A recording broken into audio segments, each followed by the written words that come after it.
Vampires and werewolves used to be scary, lead characters in Halloween tales, not heartthrobs and love stories that make teenage girls everywhere pine for interspecies romance. But Twilight creator Stephenie Meyer has changed all that, capturing hearts and minds around the world. Meyer's stories are already worth billions, and as ABC's Juju Chang discovers, she's got plenty more surprises in store. I love you. It's a lover's triangle. Don't make me choose. That's as brilliantly preposterous as it is profitable. I still don't know if I can control myself. I know you can.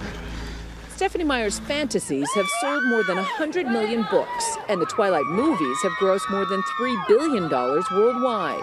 I don't have the strength to stay away from you anymore. Then don't. At its core, a teenage girl in love with a vampire, and the werewolf who's also in love with her. You like love triangles. I like it when there's a real problem to be solved. This isn't just something that can be got over easily and then try and work out how you would deal with that. And then it turned into a lot more than that, you know, with the story, but I liked the idea of that internal conflict. This time around, Meyer has created yet another high-stakes interspecies lovers romance. We have been invaded by another species who erase our minds to take our bodies. Max Irons and Jake Abel play two red-blooded human men who are in love with one teenage girl and the spirit who's taken over her body, the host. For all intents and purposes, she's dead.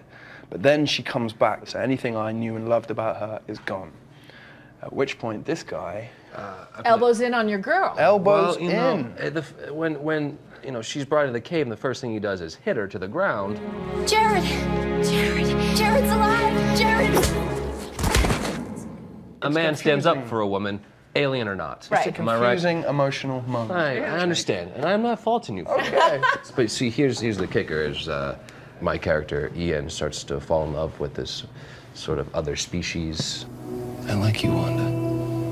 I like you too, Ian. This is yet another interspecies romance. It is. I tried to write a story once with just human beings and I got really bored. I love to read them. I love regular fiction. But when I'm writing, I for now anyway, the science fiction and the fantasy always holds on to my attention better. Stop!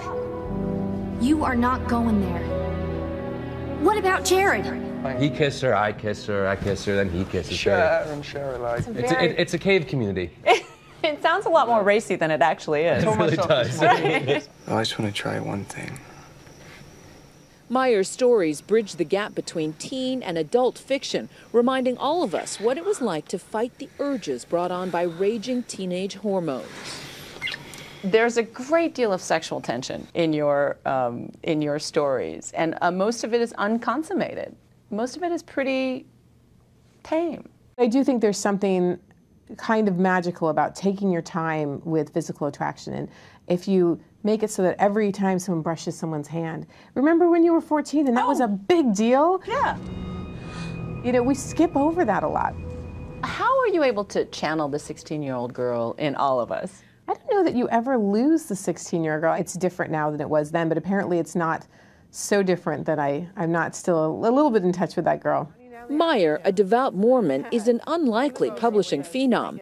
The first Twilight installment was her very first attempt at writing, after she had a dream about a beautiful man glittering in a meadow. I love the story of how Twilight came into your brain. Vivid dreams.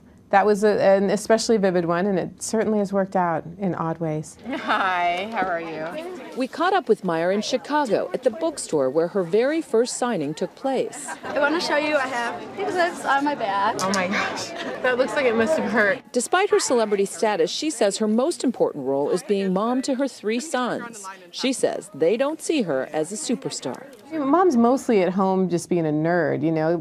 You're not cool to your kids. I remember when they were little and one of my middle one was trying to ask his friend, which book does your mom write? You know, because for kids, cute. Because mom is the epitome of normal. That's just what mom does. And so they don't realize that it's different for other people. Right. Have they read your books? Do they see the movies? No. They've seen the first one. I wouldn't let them see the other ones. I'm careful about what they watch. Because it's too violent or too it's too sensual? I think it's too sensual. Sensuality and taming one's burning desire is a cornerstone of Meyer's writing. The Host explores the notion that finding your soulmate goes beyond the physical body. Did you ever struggle with body image? Was that an all the issue for you? time, my whole life. I still do.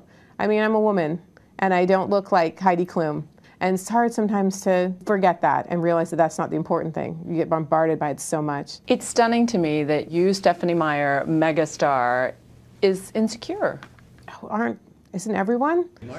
I feel like, you know, the more famous or whatever someone is, seems like the more difficult it is to feel like you fit into that that role.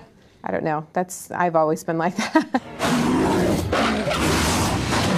There's been pressure for Meyer to expand the Twilight series, perhaps a prequel. But she says she's done with vampires for the time being. Right now, she's working on a sequel to The Host. Clearly, you're letting your gut or your dreams lead you. But after The Host, what comes next?